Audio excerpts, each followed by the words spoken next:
Hello विद्यार्थियों, LV classes की इस नई वीडियो में आप सभी का स्वागत है। तो किरण प्रकाशिकी एवं प्रकाशिक यंत्र के इस लेक्चर में आज आप लोग पढ़ेंगे यहाँ पर पतले लेंस द्वारा प्रकाश के अपवर्तन का सूत्र। तो यहाँ पर ये जो सूत्र है इसमें दो अलग अलग कंडीशन है, यानी कि एक है जब लेंस के दोनों ओर का माध्यम समान है, यानी कि जो लेंस आप प्रयोग कर रहे हैं इसके दोनों ओर का माध्यम समान हो। इसके अलावा दूसरी कंडीशन है जब लेंस के दोनों ओर का माध्यम अलग अलग हो। तो यहाँ पर इस सूत्र को ज्ञात करने के लिए आपके पास दो कंडीशन है। तो अब ध्यान दीजिए, सबसे पहले हम लोग पहली कंडीशन यहाँ पर, यानी कि आप लिखेंगे इसमें केस 1 और इसमें आप यहाँ पर बताएंगे जब लेंस के दोनों ओर माध्यम समान है, माध्यम समान है। तो यहां पर हम लोग ये पहली कंडीशन लेंगे जब लेंस के दोनों ओर का माध्यम जो है वो समान है। इसके अलावा ध्यान दीजिए पर दिया गया था पतले लेंस द्वारा प्रकाश के अपवर्तन का सूत्र। तो इससे आप लोग याद रखिएगा, इससे हम लोग लेंस मेकर सूत्र भी बोलते हैं, लेंस मेकर सूत्र, या फिर आप बोल सकते हैं लेंस निर्माताओं का सूत्र। तो याद रखिएगा यहाँ पर पतले लेंस द्वारा जो प्रकाश के अपवर्तन का सूत्र है इसे आप लेंस मेकर सूत्र के नाम से भी जान सकते हैं, या फिर लेंस निर्माताओं का सूत्र। तो यहाँ पर पहली कंडीशन ली गई है जब लेंस के दोनों ओर का माध्यम जो है वो समान है। तो अब इसके लिए ध्यान दीजिए, मान लीजिए यहाँ पर ये एक लेंस लिया गया है, इस प्रकार से ये एक लेंस हो गया। इस लेंस का जो है यहाँ पर ये मुख्य अक्ष हो गया। अब ध्यान दीजिए जो लेंस लिया गया इसमें दो पृष्ठ हैं, एक इधर दिखाई दे रहा है, इसको हम लोग मान लेते हैं पृष्ठ P1, और जो इधर दिखाई दे रहा है ये इसका पृष्ठ P2। इस प्रकार से इस लेंस में जो है यहाँ पर दो पृष्ठ हो गए। अब इसके बाद ध्यान दीजिए, मान लीजिए इसमें यहाँ पर जो है कोई बिंदु वस्तु रखी गई है O, इस प्रकार से। तो यहाँ पर ये जो है बिंदु वस्तु O है, और इसमें बताया गया कि जो लेंस है इसमें यहाँ पर दो पृष्ठ हैं, ये पहला पृष्ठ है और ये दूसरा पृष्ठ है। तो अगर यहाँ पर हम लोग कुछ देर के लिए इस पृष्ठ को अनुपस्थित मान लें, यानी कि आपके पास ये पृष्ठ नहीं है, तो उस समय आपके पास पृष्ठ कौन सा होगा, P1। तो यहाँ पर जो बिंदु वस्तु से निकलने वाली किरणें होंगी वो इस प्रकार से जाकर इस पर टकराएंगी, और टकराने के बाद यहाँ पर जो है इसका एक आभासी प्रतिबिंब बनेगा। इस प्रकार से यहाँ पर जो है इसका एक आभासी प्रतिबिंब बन जाएगा, जहाँ पर ये मिलेंगी यहीं पर इसका एक आभासी प्रतिबिंब बन जाएगा। इसको हम लोग मान लेते हैं I'। तो आपको इसमें क्या बताया गया कि ये बिंदु वस्तु O है, यहाँ पर इसके दो पृष्ठ थे, यानी कि जो लेंस है इसके दो पृष्ठ हैं। तो यहाँ पर हम लोगों ने जो दूसरा पृष्ठ था यानी कि P2, इसको अनुपस्थित मान लिया है, यानी कि ये यहाँ पर जो है अभी उपस्थित नहीं है। तो यहाँ पर आपके पास पृष्ठ कौन सा है, P1। इसके द्वारा जो है यहाँ पर बिंदु वस्तु O का एक आभासी प्रतिबिंब बन गया है I'। तो ध्यान दीजिए यहाँ पर ये वस्तु है, तो लेंस से वस्तु की जो दूरी होती है इससे हम लोग लिखते हैं U से, और जो लेंस से प्रतिबिंब की दूरी होती है इससे हम लोग लिखते हैं V से। यहाँ पर प्रतिबिंब बना था I', इसलिए यहाँ पर दूरी हम लोग मान लेंगे V'। इस प्रकार से इतना हुआ। अब इसके बाद ध्यान दीजिए, अब यहाँ पर जो प्रतिबिंब बन रहा है ये दूसरा वाला जो प्रतिबिंब है इस पृष्ठ के लिए आभासी वस्तु का कार्य करेगा। जो प्रतिबिंब I' है जिसको हम लोगों ने अनुपस्थित माना था, इस पृष्ठ के लिए यहाँ पर जो है ये आभासी वस्तु का कार्य करेगा। जब यहाँ पर इसके लिए आभासी वस्तु का कार्य करेगा तो इसके द्वारा जो प्रतिबिंब बनेगा इस प्रकार से बनेगा। तो यहाँ पर ये जो प्रतिबिंब बन रहा है इसको हम लोग मान लेते हैं I।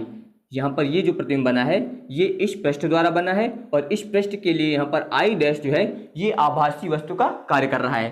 तो ये जो प्रतिबिंब बनेगा, अब इस प्रतिबिंब की दूरी हम लोग मान लेते हैं V, इस प्रकार से। और यहाँ पर आप लोग याद रखिएगा जो लेंस था इसके दो पृष्ठ थे, और इन दोनों पृष्ठों की वक्रता त्रिज्या आपको मान लेनी। जो पहला पृष्ठ है इसकी वक्रता त्रिज्या आपको मान लेनी है R1, जो पहला पृष्ठ है इसकी वक्रता त्रिज्या कैपिटल R1, और जो दूसरा पृष्ठ है इसकी वक्रता त्रिज्या आपको मान लेनी है R2। इतना आपको पहले ही मान लेना है। ध्यान दीजिए, जब किस प्रकार से लिखेंगे आप इसमें बताएंगे कि माना एक लेंस दो पृष्ठों P1 व P2 से मिलकर बना है, जिनकी वक्रता त्रिज्याएं क्रमशः R1 व R2 हैं। इसके अलावा बताएंगे कि लेंस के मुख्य अक्ष पर एक बिंदु वस्तु O रखी गई है। यदि पृष्ठ P2 को, याद रखिएगा, यदि पृष्ठ P2 को अनुपस्थित मान लिया जाए तो बिंदु वस्तु से चलने वाली किरणों का जो है पृष्ठ P1 द्वारा अपवर्तन के पश्चात प्रतिबिंब आई डैश बन जाता है। याद रखिएगा यहाँ पर, यदि पृष्ठ P2 को अनुपस्थित मान लिया जाए तो बिंदु वस्तु O का जो है यहाँ पर पृष्ठ P1 द्वारा जो प्रतिबिंब बनता है वो क्या बन जाता है, आई डैश बन जाता है। तो अब ध्यान दीजिए, यहां पर आप लिखेंगे सबसे पहले पृष्ठ P1 पर अपवर्तन के सूत्र से, अपवर्तन के सूत्र से, तो अब ध्यान दीजिए अपवर्तन का सूत्र क्या होता है। अपवर्तन का सूत्र आपको बताया गया है, सूत्र होता है n/v - 1/u बराबर n-1/r। ये अपवर्तन का सूत्र आपको बताया गया है पहले ही। तो अब ध्यान दीजिए, जब यहाँ पर हम लोग इस पृष्ठ पर इसका यूज करेंगे तो यहाँ पर ध्यान दीजिए इसका जो अपवर्तनांक होगा इस माध्यम का यहाँ पर n ही होगा। तो अब ध्यान दीजिए, जब ये सूत्र यूज करेंगे तो यहाँ पर लिखा जाएगा n/v, v का मतलब प्रतिबिंब की दूरी। तो ध्यान दीजिए इसके द्वारा जो प्रतिबिंब बना था क्या बना था, i डैश, और इसकी दूरी क्या है यहाँ पर v डैश। तो यहाँ पर हम लोग लिखेंगे v डैश, इसके बाद -1 वस्तु की दूरी है तो यहाँ पर हो जाएगा वस्तु की दूरी बराबर n-1 यहाँ पर वक्रता त्रिज्या। तो हम लोगों ने पृष्ठ P1 यूज किया तो इसकी वक्रता त्रिज्या हो जाएगी r1। इसको यहाँ पर मान लेंगे समीकरण नंबर 1। इस प्रकार से इतना होगा। अब इसके बाद ध्यान दीजिए, अब यहाँ पर जो प्रतिबिंब आई डैश था ये दूसरे पृष्ठ के लिए आभासी वस्तु का कार्य करता है। तो आप यहाँ पर बताएंगे कि प्रतिबिंब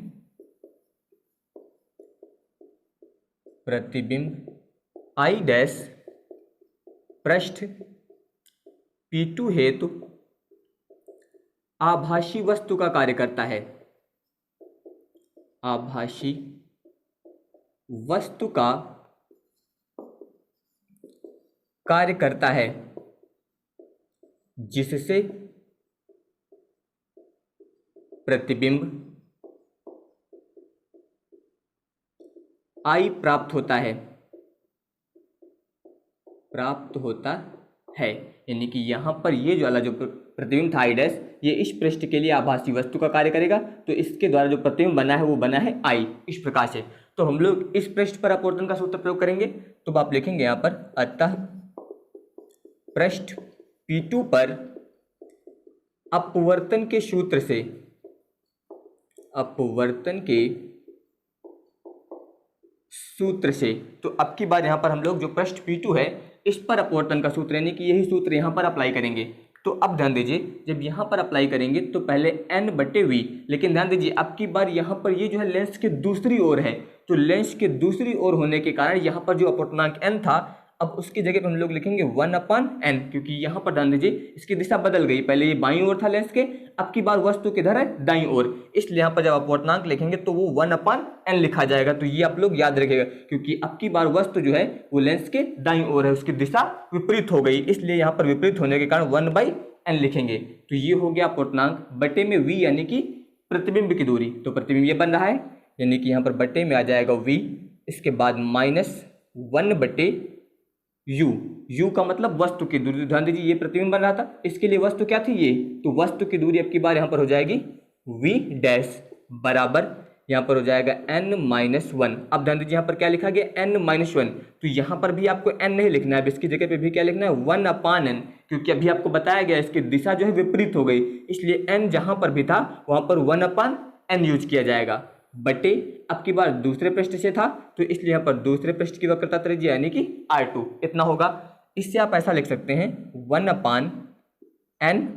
- 1/v डैश बराबर, यहाँ पर इसका लासा लीजिए तो लासा आएगा n, इधर गुणा हो जाएगा तो 1 - n और बटे में यहाँ पर हो जाएगा r2।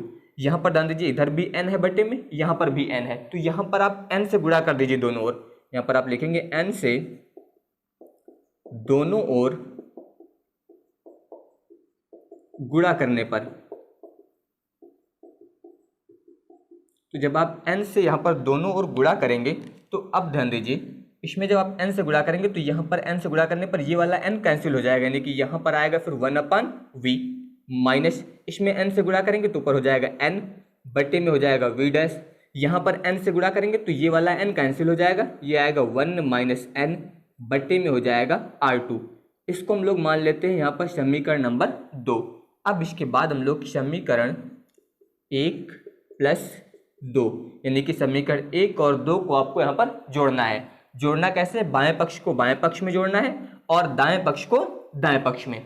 तो अब ध्यान दीजिए, यहाँ पर दिया गया है n/v' माइनस 1/u, इसके बाद प्लस लगाएंगे। अब दूसरा वाला लिखेंगे यहाँ पर 1/v माइनस n/v', फिर बराबर RHS में लिखेंगे आप यहाँ पर n-1/r1, इसके बाद प्लस लगाएंगे। अब ये लिखेंगे तो 1 - n बटे में हो जाएगा r2, इतना हुआ।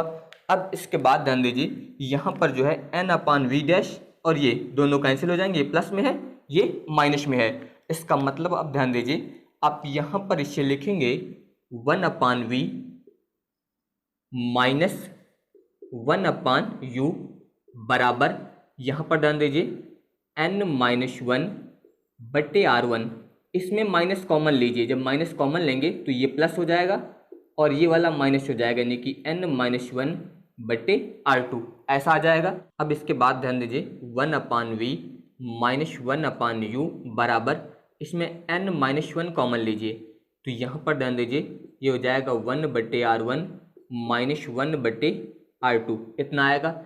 इसको यहाँ पर हम लोग मान लेते हैं समीकरण नंबर 3। अब इसके बाद ध्यान दीजिए, अब आप यहाँ पर लिखेंगे यदि वस्तु अनंत पर हो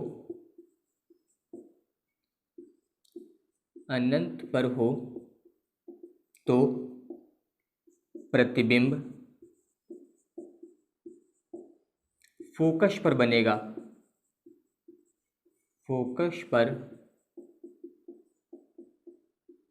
बनेगा, अर्थात अब ध्यान दीजिए यहाँ पर ये बताया गया है कि जो वस्तु है अगर वो अनंत पर हो, यानी कि जो आपका बिंदु O था ये कहाँ पर होना चाहिए? अनंत पर। तो अगर ये अनंत पर होगा तो वहाँ पर u का मान फिर कितना होगा? इनफाइनाइट होगा, क्योंकि वस्तु जो है वो अनंत पर है। तो इसका मतलब लेंस से फिर वस्तु की दूरी इनफाइनाइट हो जाएगी। और आपको बताया गया कि अगर वस्तु अनंत पर है तो प्रतिबिंब कहाँ पर बनता है? फोकस पर बनता है। यानी कि यहाँ पर जो प्रतिबिंब की दूरी है v, तो इस समय जो प्रतिबिंब बनेगा वो कहाँ पर बनेगा? फोकस पर बनेगा। तो इस स्थिति में u का मान इनफाइनाइट और v का मान कितना हो जाएगा? f हो जाएगा। तो ये मान अब हम लोग समीकरण नंबर 3 में रखेंगे। तो यहाँ पर अब आप लिखेंगे समीकरण 3 से, अब इसमें आपको मान रखना है। तो ध्यान दीजिए 1/v, v का मतलब प्रतिबिंब की दूरी, तो यहाँ पर हो जाएगा f। इसके बाद माइनस 1/u, u का मतलब वस्तु की दूरी यानी कि इनफाइनाइट हो जाएगा, बराबर में हो जाएगा n-1। इसके बाद 1/r1 माइनस 1/r2, इतना हो जाएगा। तो यहाँ पर ध्यान दीजिए इसमें है 1/इनफाइनाइट और 1/इनफाइनाइट का मान जो होता है वो 0 होता है, यानी कि 1/इनफाइनाइट बराबर कितना होता है? 0 होता है। तो इसका मतलब यहाँ पर फिर आएगा 1/f बराबर, ये तो शून्य हो गया, बराबर में हो जाएगा n-1, यहाँ पर 1/r1 माइनस 1/r2। तो इस प्रकार से यहाँ पर जो सूत्र आया है इसे ही हम लोग लेंस मेकर सूत्र या फिर लेंस निर्माताओं का सूत्र बोलते हैं। कंडीशन याद रखेगा, जब लेंस के दोनों ओर का माध्यम समान हो। तो यहाँ पर f फोकस दूरी है, n अपवर्तनांक है, इसके अलावा यहाँ पर जो r1 दिया गया है ये पहले पृष्ठ की त्रिज्या है, r2 जो है ये दूसरे पृष्ठ की त्रिज्या है। तो यहाँ पर जो सूत्र आया है इस सूत्र से संबंधित मैं आपको यहाँ पर एक क्वेश्चन बताऊंगा जो कि बोर्ड परीक्षा की दृष्टि से बहुत ही महत्वपूर्ण है। तो पहले हम लोग इसे मिटा देते हैं, फिर उसके बाद ध्यान दीजिए। अब इसके बाद ध्यान दीजिए इस सूत्र से संबंधित महत्वपूर्ण क्वेश्चन जो है किस प्रकार से आता है। क्वेश्चन ध्यान दीजिए, पहले क्वेश्चन हो सकता है कि सिद्ध कीजिए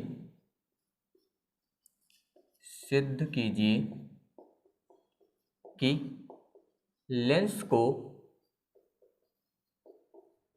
जल में डुबोने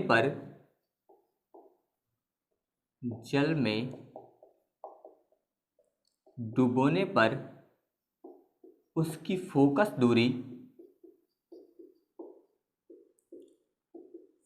दूरी बढ़ जाती है। यानी कि यहाँ पर ये कहा जा रहा है कि सिद्ध कीजिए कि जो लेंस है उसे जल में डुबोने पर उसकी जो फोकस दूरी होती है ये बढ़ जाती है। तो ये आपको यहाँ पर सिद्ध करना है। तो अब ध्यान दीजिए, सबसे पहले आप मान लीजिए यहाँ पर आप लिख दीजिए सॉल्यूशन। आप यहाँ पर लिखिए कि यदि लेंस की वायु में फोकस दूरी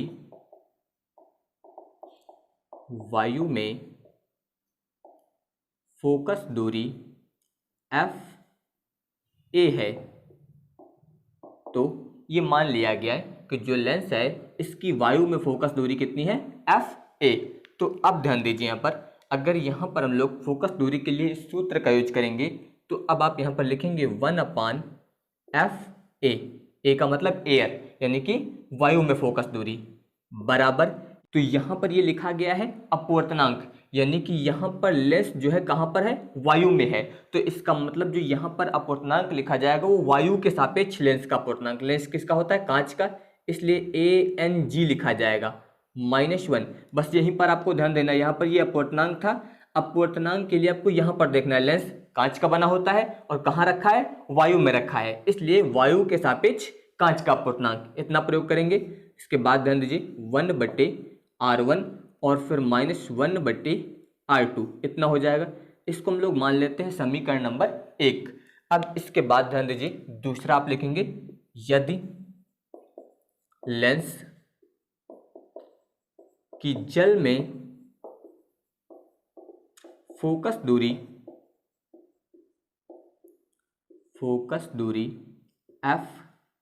FW है, W मतलब वाटर। तो अब की बार ध्यान दीजिए, यही सूत्र आपको लिखना है। यहाँ पर आप लिखेंगे 1/f, अब की बार यहाँ पर हो जाएगा W बराबर। अब की बार ध्यान दीजिए, इस अपवर्तनांक की जगह पे आप क्या लिखेंगे, अब की बार यहाँ पर लेंस है, लेंस कांच का ही होगा, लेकिन कहाँ रखा गया है, जल में रखा गया है। इसका मतलब जल के सापेक्ष कांच का अपवर्तनांक, यानी कि WNG -1 इतना हो जाएगा। इसके बाद 1/R1 -1/R2, इसको हम लोग मान लेते हैं समीकरण नंबर 2। अब इसके बाद यहाँ पर जो हम लोग समीकरण 1 को 2 से भाग करेंगे, यानी कि आप लिख सकते हैं समीकरण 1 भागे समीकरण 2, यानी कि समीकरण 1 को हम लोग समीकरण 2 से भाग करेंगे।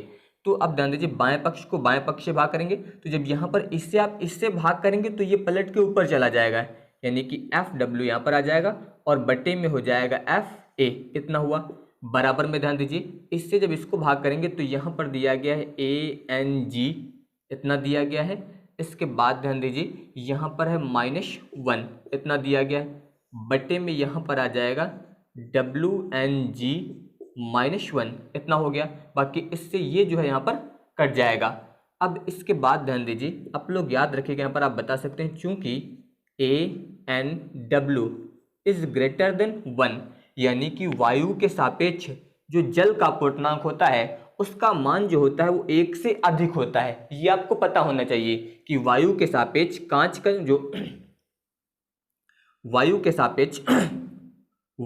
सापेक्ष जो जल का अपवर्तनांक है वो 1 से अधिक होता है, इतना आपको पता होना चाहिए। तो अब ध्यान दीजिए, आपको एक सूत्र बताया गया है, सूत्र आप ध्यान दीजिए, सूत्र होता है WNG, इसका मतलब जल के सापेक्ष कांच का अपवर्तनांक बराबर होता है ANG और बटे में होता है ANW। ये सूत्र होता है यहाँ पर कि जल के सापेक्ष कांच का अपवर्तनांक बराबर वायु के सापेक्ष कांच का अपवर्तनांक बटे वायु के सापेक्ष जल का अपवर्तनांक। तो अगर इसका मान हम लोग ज्ञात करें तो ये इधर लाइए, ANW बराबर ये बटे में आ जाएगा, तो ANG और बटे में हो जाएगा WNG, इतना होगा। अब इसके बाद ध्यान दीजिए, इसकी जगह पर आप ये वाला मान रख सकते हैं क्योंकि ये जो है इसके बराबर है, तो इसकी जगह पे मान रखिए, तो यहाँ पर हो जाएगा ANG बटे में हो जाएगा WNG इज ग्रेटर देन 1, इतना हुआ। इसका आप इधर गुणा कर दीजिए, तो ANG is greater than WNG, इतना हो जाएगा। अब यहाँ पर दोनों तरफ जो है आप 1 घटा दीजिए, यानी कि इसे ऐसा लिख दीजिए ANG -1 is greater than WNG -1। अगर आप दोनों तरफ 1 घटाएंगे तब भी इस चिन्ह पर कोई फर्क नहीं पड़ेगा, क्योंकि दोनों तरफ जो है समान संख्या घटाई जा रही है। अब इसके बाद ध्यान दीजिए, अब आप इसे जो है बटे में लाइए इसके, यानी कि इससे ऐसा लिखिए, ध्यान दीजिए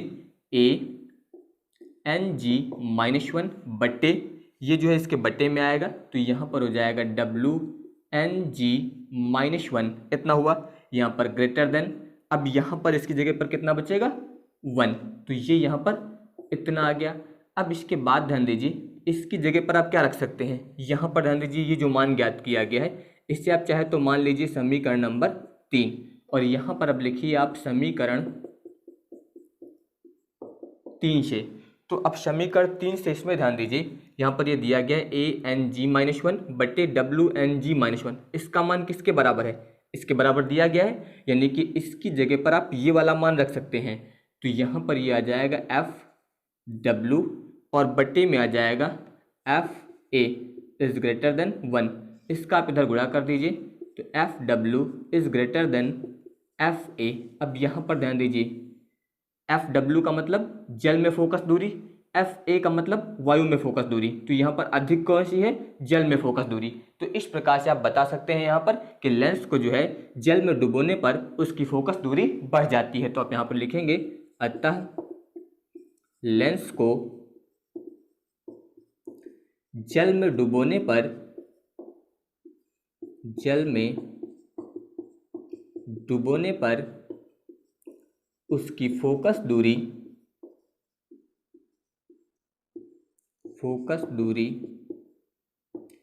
बढ़ जाती है। तो इस प्रकार से जो है आप यहाँ पर इस क्वेश्चन को सिद्ध करेंगे। तो अब इसके बाद जो इसमें दूसरी कंडीशन थी, यानी कि जब लेंस के दोनों ओर का माध्यम अलग अलग हो, तो इसे मैं आप लोगों को नेक्स्ट वीडियो में बताऊंगा। तो अगर आप सभी को ये वीडियो पसंद आया हो तो इस वीडियो को लाइक, शेयर और चैनल को सब्सक्राइब जरूर करिएगा। धन्यवाद।